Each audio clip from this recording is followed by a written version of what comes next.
Raheem Mostert and Devon Achane go absolutely crazy. Tank Dell actually looks legit. And Travis Kelce introduces Taylor Swift to his mom, which is really cool. Starting with Devon Achane. Look, Devon Achane went bananas today in fantasy. Like, when I say bananas, I mean bananas. He had 52 points in PPR leagues. He had 203 rushing yards on 18 attempts and 2 rushing touchdowns to go along with 4 receptions and 30 yards. This is something that, honestly, for us came out of left field. And look, I do understand that it's exciting. He scored a lot of points. It looks very promising. Raheem Mostert, do keep in mind, also held his own. He had 45 points. When I say held his own, I mean he actually was legitimately a superstar as well. 45 points. He had 82 rushing yards. He had 4 touchdowns, 1 receiving and 3 rushing. So with this Dolphins offense, they just literally hung 70 on Sean Payton, Russell Wilson, and the Broncos. I think any asset in this Dolphins offense is one you're going to want to roster and keep. If you have somebody selling a Dolphins offense piece, you've got to be going and buying them. Not to mention, Tua and Tyreek held their own as well. Yeah, and Tua, 28 points on 26 pass attempts total. 309 yards, 4 touchdowns. Like, all of his playmakers are doing everything for him. And this isn't like a negative Tua thing. Like, this is just so good for him from a fantasy perspective. Yes. He doesn't even have to have that many pass attempts to score 28, 30 points. Like, it's absolutely unreal. Tyreek Hill, 11 targets, 9 receptions for 157 yards and 1 touchdown. So you have 2 running backs scoring 52 and 45 fantasy points respectively. And then Tyreek Hill puts up 30. This is unreal. We thought this was crazy last season at the beginning of the year when Tyreek and Waddle both put up 40. This is unreal. This is absolutely unreal. Tyreek is probably the best fantasy asset to own because he actually does this on the regular. On the other side of that matchup, the Broncos wide receivers also saw fairly productive days. Courtland Sutton had 19.5 points on 11 targets. He did have a touchdown. Marvin Mims, again with a big week, he had 16.5 points. Jeudy also had 13 points. And with the Broncos receivers, we're going to talk about some of them individually later, but this could be a case where although the Broncos don't look like they're going to be a very good team, although Russell Wilson doesn't really look that much improved over last year, these Broncos receivers, there are still some of them that I think could produce. But in a lot more fun game, Keenan Allen had a great game as well. Yeah, Keenan Allen pulling a Puka Nacua, but that's not really a surprise for him because he's a wide receiver that we've come to know and love. It's Keenan Allen.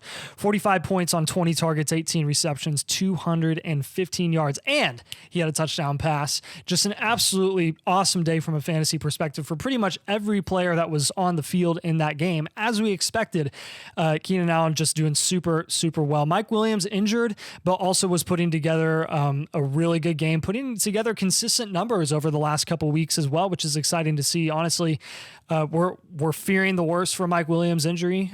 We're hoping it's nothing long-term, hoping he's going to be okay because he's had a great start to the season. But Quentin Johnston, low target rate so far to start his rookie campaign, but this is a guy that you may want to look at in the future, especially if Mike Williams is going down for a significant amount of time. Only in 3 wide receiver sets and only in those when Mike Williams was off the field. So now Mike Williams may be off the field for a bit. Quentin Johnston may be a guy you want to look for in the future. Meanwhile, every single Vikings asset remains fantasy relevant. That's Kirk Cousins, Justin Jefferson, Jordan Addison, TJ Hawkinson, KJ Osborn, and Alexander Mattison all had fantasy productive days today, highlighted by Justin Jefferson's 28 points. Jordan Addison also had 11. KJ Osborn had 10.6 points. Not to mention Alexander Mattison, who did have 17.5 points. He's not going to give up that running back 1 spot easily. And that's for Cam Akers owners, Cam Akers truthers, Cam Akers fantasy roster, and people who roster Cam Akers at this point, because at this point, I don't think he should be rosters. But once Akers is playing in that backfield, him and Mattison both, in our opinion, not going to be startable. So for those guys are guys we're going to be looking to ship off our roster now and see if we can get absolutely anything of value for them before it's too late. Yeah, and heading over to the Falcons and Lions game this week, this was a hard-fought battle, but the Falcons just couldn't get anything in the end zone. Sam LaPorta establishing himself as a legitimate top 6 tight end option in fantasy this season. Like, what an absolute clinic that he put up against the Falcons defense today. 22 points.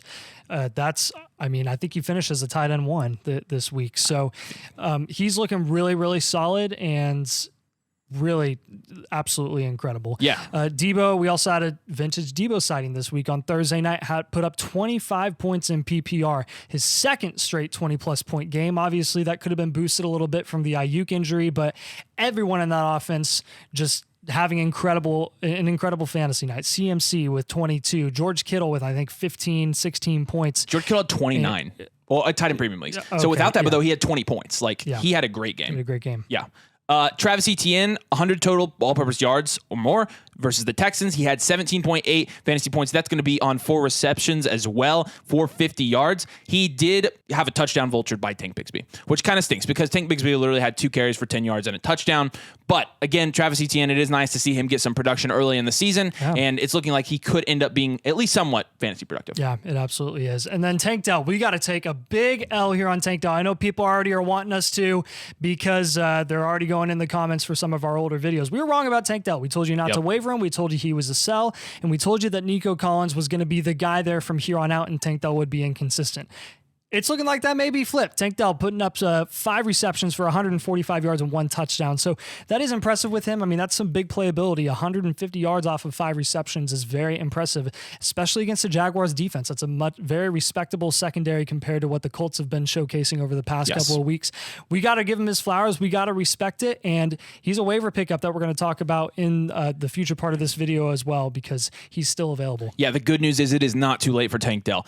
Derrick Henry was out-snapped today by Tyjae Spears, which I don't really know what to take away from that because Derrick Henry still outscored Tyjae Spears. So not too overly concerned. That said, I don't think Derrick Henry does look like the old Derrick Henry of himself. And in another game, Romeo Doubs and Chris Olave battled it out. They each had 18 points, close to the 10th of a point. Doubs could end up being that target hog in Green Bay, we are thinking. He had 5 of 12 receptions today, so he saw 12 targets for 73 yards and a touchdown. The chemistry with Jordan Love, I think it's there. You also had Jayden Reed over there with 9.3 points this week. Not to mention on the other side, Chris Olave, 18 points on 8 of 11 receptions for 104 yards, and Michael Thomas, who was 6 of 9, nice, for 50 yards and had 11 fantasy points. So again, from that perspective in that matchup, obviously a very good game for Jordan Love's first home game, but we're looking at Romeo Doubs. Stay tuned for more on him in this video. Yeah, and heading back over to the Atlanta offensive situation, I mean, just a huge yikes. Bijan put up 10 points. London put up 5. Pitts put up 8 points, almost 9. I mean, at this point, who's the guy you're counting on in this offense outside of Bijan Robinson? Like, London has a touchdown last week, 7 targets. Pitts now has 9 targets this game and puts up 8 points. Like, that's just pathetic. There's no one in that offense outside of Bijan that I'm trusting ultimately. And I mean, at this point, if you can get anything of substance for Kyle Pitts in fantasy, I'm doing it. Drake London, I'm still gonna be patient and wait a little bit longer because he is the wide receiver there. But my goodness, just another dud laid by all of these assets in the Falcons offense. It's just not a fantasy friendly offense. It just isn't. Yeah. Jerome Ford had multiple scores. As expected. So we got that one right, but people won't be in the comments about that one. He had a receiving touchdown and a rushing touchdown. He is a very inefficient runner, and it did show. Again, he had 10 carries for 18 yards. Jerome Ford didn't really do much. Kareem Hunt didn't really do much. We had them as sells, but we said wait to sell Jerome Ford. More on him later in this video. But another one. Michael Pittman had 11 targets today. That means in his first 3 games, 11 targets, 12 targets, and 11 targets. Whoa. Who could have ever thought that? Who could have ever thought that? It's almost time to ring the gong, I think. We'll just get crapped on for Tank Dell. We got another Colts wide receiver, though, that we did pretty Josh good on. Downs actually out-targeted Michael Pittman this week with 12 targets, and Zach Moss also had 22 points. I think Zach Moss was a guy that we thought was a fringe start this week, and the weather really helped him out in his production. Yes, Gardner Minshew threw the ball like 44 times, and that did help Josh Downs' volume overall because Pittman is really the alpha in that offense. But I mean, when you're looking for the future, once Anthony Richardson is back, Richardson showed that he can throw the ball 35 times in a game. And I think you've got to give Josh Downs the respect that he deserves and at least consider him in the future for a waiver pickup, a stash maybe, because he is going to get continued volume as a very, very nice target for an inexperienced quarterback in Anthony Richardson and Minshew, who's just limited when he plays. Yeah. The Bears look completely lost on both sides of the ball. The Chiefs absolutely steamrolled them. The Bears do have an easier schedule coming up, but we would still stash Fields. Don't be dropping him. I probably wouldn't be starting him either. He's not really doing a whole lot. So put him on your bench, start Matthew Stafford or something, or even pick up Brock Purdy. But no Bears startable right now. Don't fall for the DJ Moore points. They were almost all in garbage time, so we're not trusting that at all. Yeah. Adam Thielen going over to the Panthers and Seahawks game. Thielen had 14 targets for 11 receptions, 145 yards and a touchdown, good for 31.5 points. Give me some. Remember when we said earlier this week that Andy Dalton playing was actually going to help every fantasy asset in that offense? That paid off big time. Chark had a big day, 18 points. Thielen, 31 points. And I think Miles Sanders put up like 16 points as well. That offense looked honestly a lot better than when Bryce Young was in there. And that's just the fact of the matter for the most part when you're starting a rookie quarterback.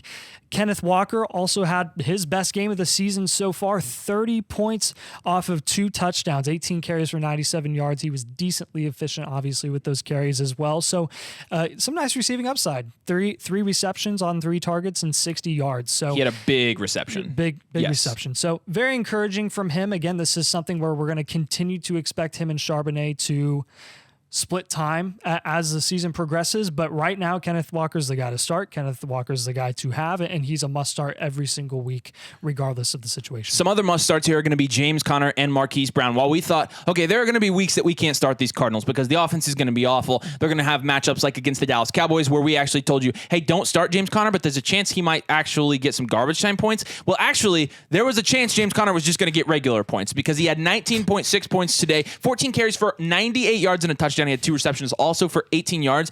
Marquise Brown, on the other hand, 5 of 7 receptions. So you're not seeing the crazy amount of targets like last year, but 61 yards and a touchdown. He had 17 points in fantasy today. So again, these are guys, and James Conner, this was always going to be the case because you saw the metrics when James Conner was playing without Kyler Murray last year were very, very good. And so now you're looking at James Conner and you're thinking, okay, I'm drafting a lot of him this season, and now you're starting him every week. Like, we are to that point. James Conner, those cards have some fire in their gut. They got that fire in their gut. We're very excited. Killers. We're very, very excited about the Cardinals, and we drafted a lot of these 2 guys. So if you have these guys in your roster, James Conner, there's not going to be a sit week from here on out. We're not even going to mention it anymore. No. So, all right, let's talk about some injuries, the bad part. Boo. Derek Carr, shoulder injury. He was out for the rest of the game.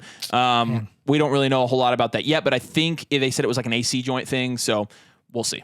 Yeah, I don't know. It's no fun. Calvin Ridley, Twitter doctors said it was an MCL sprain, but he did go back into the game.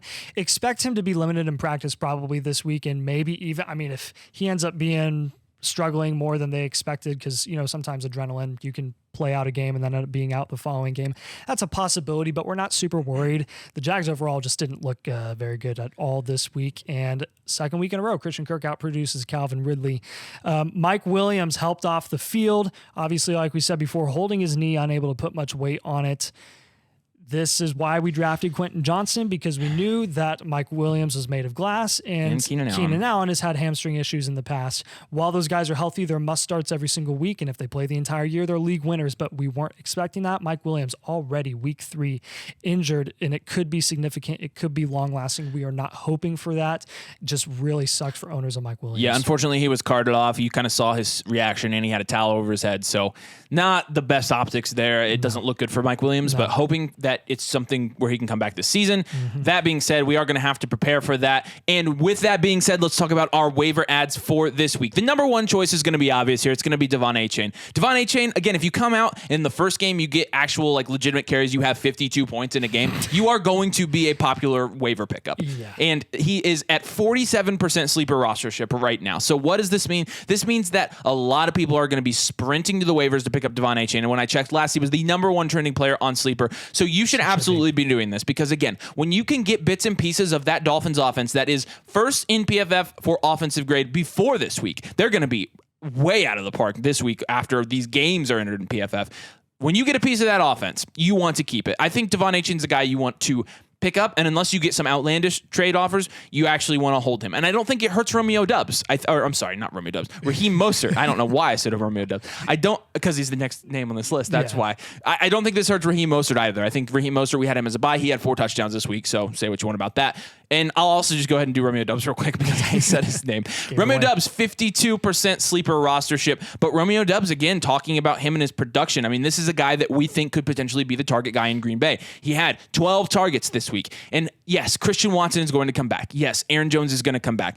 Totally understand that. Totally sympathize with people who say, okay, when that happens, this is going to throw off Romeo Doubs. However, with what we've seen from Romeo Doubs through the first 3 games, we're getting pretty comfortable after seeing their chemistry, thinking that Romeo Doubs is going to produce even when those guys do come back. And so with Romeo Doubs having, again, a 52% sleeper rostership, I mean, I actually already have some rosters I have Romeo Doubs on. Like I've been holding him for this. I think this is now the time to go get Romeo Doubs off of waivers. Yeah, completely agree there. And I'm going to put these two guys next to each other together because they're in the same offense. Josh Palmer and Quentin Johnston. I think when you look in the near future, assuming Mike Williams is out for at least a little bit, Josh Palmer is probably going to be the guy that vacates that role from a fantasy points perspective because he is the veteran there. And while Quentin Johnston is still continually getting implemented into this offense, he'll probably start slow. And I think because of that, they're both going to be waiver pickups that you're going to want. In the short term, definitely Josh Palmer. If you can stash Quentin Johnston, please do, because as you get towards the end of the season, Quentin Johnston will probably start breaking out. Tank Dell also going to be our next guy, 48% sleeper rostership. Still a chance that you can get him. We said don't waiver him last week because we thought he wouldn't repeat his performance. He does. He outproduces Nico Collins significantly. You can still get him in half your leagues. You still can. And there's a couple of factors to this. Number one, if you're looking for a channel that bats 1,000 on all their takes, we're not the channel for you. I'm sorry, but I don't think you're gonna find one though. And we're more than happy to take our L on Tank Dell because I like Tank Dell. Double L. But at the same time, not only us, I mean, our entire research team was pretty much unanimously out on Tank Dell as a prospect. Yeah. So we were following their lead, we're following our own opinions, and we just missed. I mean, Tank Dell statistically is an outlier, but CJ Stroud also playing at outlier level right now with the volume he's playing at with as well as he's playing. Yeah. I mean, Tank Dell, for his size, like I said, and at 48% sleeper rostership, we told you not to waiver him last week. Doesn't really hurt you because he's going to be available in most of your leagues. So, again, go get Tank Dell. Josh Downs, again, this is going to be one for more deep leagues, I think, but he did have 12 targets this week. And we liked Josh Downs going into the season. He is Simon and I's at least most drafted player in underdog best ball drafts, like legitimately the most. So we're happy for that. If you're in a deeper league or you have deep rosters, and Josh Downs is available, I would recommend that. And then DJ Chark is last here. And DJ Chark, again, was fairly productive. You have his stats up here. Yeah, he had 18 points off of 4 receptions, 86 yards, and a touchdown. So this is the big playability that DJ Chark has that we expected, but 11 targets on top of that as well. And I think that's a benefit, again, of playing with Andy Dalton, playing with a veteran. I can't believe we're saying there's a benefit of playing with Andy Dalton, but here we are. Bryce Young is out for probably a couple more weeks is what the whispers are, what the possible outcome is for that ankle injury. And honestly, they're not playing for much this season, so they may as well sit him as long as they can. And I think Chark is absolutely a guy that you should look to pick up in waivers, especially in deeper formats. Yeah, absolutely. All right, let's move to the buys section of this video. These are going to be our early week buys for this week, and I'm going to start with Jahmyr Gibbs. And some people might say you guys are just being stubborn about this. We actually didn't even put this on here. We had a team member, a research member put this on here, so take it for what it's worth. We're not the only one that thinks Jahmyr Gibbs is a buy. He's already seen as a disappointment already, and getting 9.2 points when Montgomery is hurt is only going to make that worse. This week is not going to help that. Gibbs is now averaging 10.3 carries per game and 4 targets per game on the season. He's an explosive player whose longest run of the season is only 21 yards. His longest reception is only 10 yards, and he has 0 touchdowns. You know, we aren't sure you should buy him at his preseason price because we all know where he was going preseason. But right now, you shouldn't need to. Again, this is going to be a buy low. When the explosive plays come, when the touchdowns come, he's going to go up in value, and they're going to come. You're talking about a rookie. Not everybody has a Devon Achane level debut. Not everybody has a spectacular first 3 weeks in the NFL. Bijan but again, rookie day. The volume is starting to show up for Jahmyr Gibbs. We believe in him. The Lions believed in him enough to select him at 12th overall. So all of those signs are going to point to Jahmyr Gibbs eventually getting his footing and being a fantasy productive asset. Not to mention, you can get him at a steep discount right now. We're highly recommending doing that. Send some feelers and some low balls for Jahmyr Gibbs in your leagues because you'd be surprised. I bet there are a lot of fantasy owners that are getting impatient with him. Yeah, and the next guys we're going to put together because they're buys for the same reason. These are elite scoring backs that have now been out for 2 weeks. That's Aaron Jones and Austin Eckler. This is a time where fantasy owners, especially 0-3, 1-2, might get impatient or antsy because they're like, oh, I'm not going to make the playoffs. I suck because of the first 3 weeks of the season, even though we have plenty of time left to recover from that. You might just get laughed out of the room for trying to go and trade for them at a discount, but you might not. And those are the ones where we're counting on for you and your situation in your fantasy league. Because, I mean, you could apply this to Jonathan Taylor and Saquon Barkley as well, who are going to be out for a couple more weeks as well. Like, these are guys who have elite level upside, and in fantasy, which is 90% luck, you win with ceiling, you win with upside, and you just got to count on Jones and Eckler doing what they have been doing for the last 4 or 5 years. And our last buy here is again going to be Jaxon Smith-Njigba because after today did not have a lot of production, and I think you can get him for essentially free right now. And because of that, and you're not going to get him and start him. We know that, but he's a good stash for later in the season. Again, with these rookies, sometimes you see them blossom at the end of the year. We're going to guess that's the case with JSN. And again, he costs almost nothing, or we wouldn't recommend it. So JSN's going to be our last one here. Yeah. And moving over to the sells, we're going to start with Jerome Ford. Our advice this week, even though Jerome Ford was in our sells videos, we said be careful. You may not want to sell him until after Sunday because he's probably going to have a good week. And guess what happened? Jerome Ford he had a good week. He put up 20 points. The big week happened. Now it's time to sell him. We showed you saw how inefficient Jerome Ford was with his touches, and that was only 10 opportunities. He just happened to get the 2 touchdowns in the red zone, and while they were good, and while you got to give him respect for that, Kareem Hunt was on a snap count because he hasn't played football in a while. He wasn't in training camp. He hasn't warmed up to playing real football in a while. He wasn't there all offseason. Like, they're going to get Kareem Hunt into that offense, especially as a receiving threat. Jerome Ford's production is going to go down. I promise you. All right, our next sell here is going to be Courtland Sutton, and I would just see if you can capitalize on his somewhat consistent first 3 weeks of football, because in the 4 previous seasons that Courtland Sutton has been in the NFL, we've literally never seen him put together an entire season of consistent fantasy production. So because of that, I'm looking personally to sell Courtland Sutton. I just don't believe in him. I don't think the offense or the team is looking that good. I'm not a fan of the scheme right now. I'm not a fan of the quarterback. And so with Courtland Sutton, I think there are going to be a lot of people that look at him and say, oh, double-digit production. And that's me saying, oh, I'm going to sell you Courtland Sutton because I can get somebody that's safer. I think there are safer options than Courtland Sutton. And again, his price has risen to a point where he actually might be worth selling for something of value right now. So with Courtland Sutton, again, I would be sending out feelers if you have Courtland Sutton, seeing what you can get for him. If there's somebody that really wants him, he's a good sell right now. Yeah, and our last sell here is going to be Zach Moss. And as much as people don't want to see it happen, Jonathan Taylor is probably going to play for the Colts this year. Yep. He just is. That's a fact of the matter. When you look around the league and all of these guys that got paid on 1-year deals or wanted to get extensions, now they're all injured. I don't think JT is not going to get traded. JT is probably not going to get paid. And that's honestly death for Zach Moss's fantasy upside if and when Jonathan Taylor comes back into the Colts offense. Do you think the Dolphins after today are dying to trade for JT still? Nope.